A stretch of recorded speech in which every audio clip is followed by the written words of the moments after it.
ইতিহাস রেকর্ড কিংবা দুর্দান্ত কীর্তি, আজকের ম্যাচে তাসকিন আহমেদের পারফর্ম নিয়ে আপনি যাই বলবেন না কেন, সেটা তাসকিন আহমেদের পারফর্মের জন্য কম বলা হয়ে যাবে।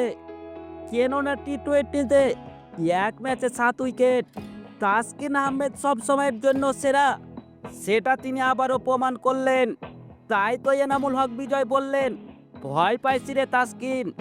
স্যালুট তাসকিন আহমেদ, হাত দিয়ে দেখালেন 7 উইকেট ভাই, 7 উইকেট। সিনেমায় সাকিব খানকে সবাই তুফান নামে চিনে, আর সে তুফানকে ভয় ছুঁয়ে গেছে ভক্তদের।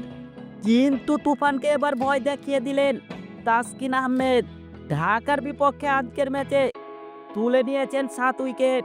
আপনি একটা জায়গায় চিন্তা করে দেখেছেন, একজন বোলার মাত্র 4 ওভার বোলিং করে রান খরচ করেছেন কেবল 19, উইকেট তুলে নিয়েছেন 7-7টি। ইকো মিড রেট ছিল দেখার মতো 4.8। তবে তাসকিন আহমেদের বোলিং দেখে হতবাক হয়ে গিয়েছে ঢাকা ক্যাপিটালের অধিনায়ক পেরেরা সহ সাকিব খান নিজেও।